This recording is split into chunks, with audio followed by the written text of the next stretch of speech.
দুনিয়া ও ধ্বংস হয়ে পরকালের জীবন শুরু হলে সে জীবন হবে অনন্তকালের। অনন্তহীন হবে জান্নাত, অনন্তহীন হবে জান্নাতীরা। না জান্নাত ধ্বংস হবে আর না জান্নাতীরা বিদ্ধ ও মরণাপন্ন হবে, বরং তারা চিরতরের জন্য ইচ্ছা সুখে সেখানে বসবাস করবে।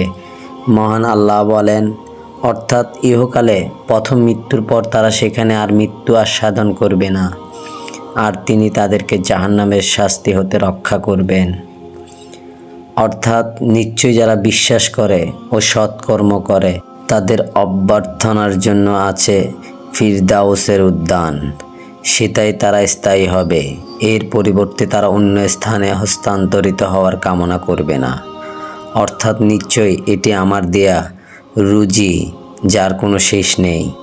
অর্থাৎ সাবধানীদেরকে যে জান্নাতের প্রতিশ্রুতি দেওয়া হয়েছে তার বিবরণ এইরূপ: ওর পাদদেশে নদী প্রবাহিত, ওর ফলসমূহ ও ছায়া চিরস্থায়ী। যারা সাবধানী এটা তাদের পরিণাম, আর অবিশ্বাসীদের জন্য পরিণাম হলো জাহান্নাম। মহানবী সাল্লাল্লাহু আলাইহি সাল্লাম বলেন, যে ব্যক্তি জান্নাতে প্রবেশ করবে সে চিরসুখে থাকবে, সে কোনো কষ্ট পাবে না, তার পরিচ্ছদ পুরাতন হবে না এবং তার যৌবন কখনো শেষ হবে না।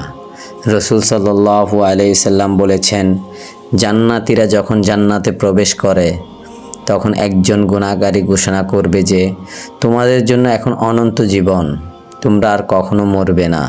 তোমাদের জন্য এখন চির সুস্বাস্থ্য, তোমরা আর কখনো অসুস্থ হবে না। তোমাদের জন্য এখন চির যৌবন, তোমরা আর কখনো বৃদ্ধ হবে না। তোমাদের জন্য এখন চির সুখ ও পরম আনন্দ, তোমরা আর কখনো দুঃখ কষ্ট পাবে না। এছাড়া হাদিসে এসেছে যে মৃত্যুকে দুম্বার আকারে নিয়ে এসে জবেহ করা হবে এবং বলা হবে, এই জান্নাতীগণ, তোমরা চিরকাল বাস করো, আর কোনো মৃত্যু নেই।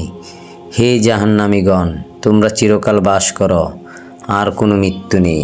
প্রকাশ থাকে যে, অর্থাৎ অতএব যারা দুর্ভাগ্যবান তারা তো হবে দোজকে, তাতে তাদের চিৎকার ও আর্তনাদ হতে থাকবে।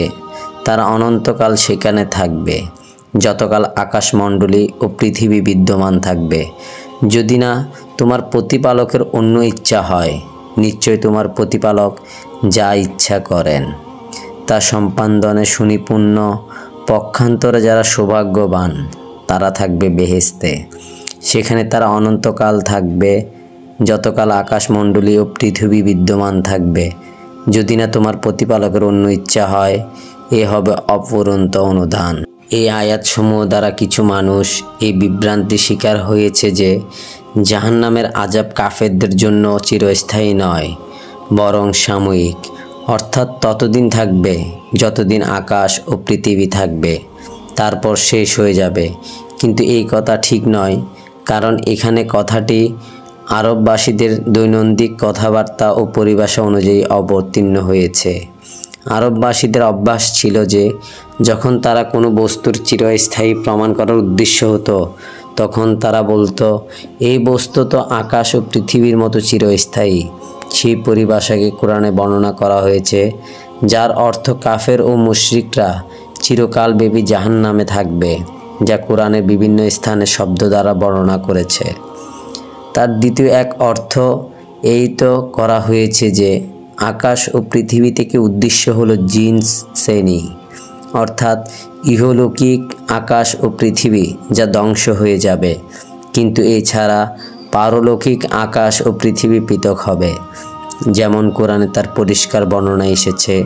অর্থাৎ যেদিন এই পৃথিবী পরিবর্তিত হয়ে অন্য পৃথিবী হবে এবং আকাশমণ্ডলীয় আর পারলৌকিক উত্তর আকাশ ও পৃথিবী জান্নাত ও জাহান্নামের মতো চিরস্থায়ী হবে। এই আয়াতে সেই পারলৌকিক আকাশ ও পৃথিবীর কথা বলা হয়েছে, ইহলৌকিক আকাশ পৃথিবীর কথা নয়, যা ধ্বংস হয়ে যাবে। ইবনে কাসির এই উভয় অর্থের যে কোনো অর্থ নেওয়া হলে আয়াতের উদ্দেশ্যে পরিপুষ্টিত হয়ে যাবে এবং উপস্থাপিত সমস্যা দূর হয়ে যাবে। ইমাম শওকানী রহমতুল্লাহ এর আরও কয়েকটি অর্থ বর্ণনা করেছেন যা জ্ঞানীরা দেখতে পারেন। আয়াতে উল্লেখিত ব্যক্তিক্রমের কয়েকটি অর্থ বর্ণনা করা হয়েছে। তার মধ্যে সবথেকে সঠিক অর্থ এই যে উক্ত ব্যক্তিগণ তৌহিদবাদী মুমিন পাপীদের জন্য। এই অর্থ অনুযায়ী এর পূর্ব আয়াতে দুর্ভাগ্যবান শব্দটি ব্যাপক ধরতে হবে, অর্থাৎ কাফের ও পাপী মুমিন উভয়কে বুঝাবে, আর দ্বারা পাপী মুমিনরা ব্যক্তিগত হয়ে যাবে। দ্বিতীয় ব্যক্তিক্রমটি পাপী মুমিনদের জন্য, অর্থাৎ অন্য মুমিনদের মতো এই গুনাহগার মুমিনরা প্রথম থেকে শেষ অবধি জান্নাতে থাকবে, বরং শুরুতে কিছুদিন তাদেরকে জাহান্নামে থাকতে হবে। পরে আল্লাহর ইচ্ছায় আম্বিয়া ও মুমিনদের সুপারিশে তাদেরকে জাহান্নাম থেকে বের করে জান্নাতে প্রবেশ করানো হবে, যেমন সহিহ হাদিস দ্বারা এই কথা প্রমাণিত। অর্থাৎ এমন অপরন্ত অনুদান, এর অর্থ হলো যা শেষ হওয়ার নয়। এই বাক্য দ্বারা এই কথাটি পরিষ্কার হয়ে যাচ্ছে যে সকল পাপী মুমিনদেরকে জাহান্নাম থেকে বের করে জান্নাতে প্রবেশ করানো হবে। তারা ক্ষণস্থায়ী নয়, বরং চিরস্থায়ী হবে, এবং সকল জান্নাতীগণ আল্লাহ প্রদত্ত অনুদান ও তার নিয়ামত দ্বারা উপকৃত হবে, থাকবে, তা কোনো কালে কখনোই শেষ হবে না।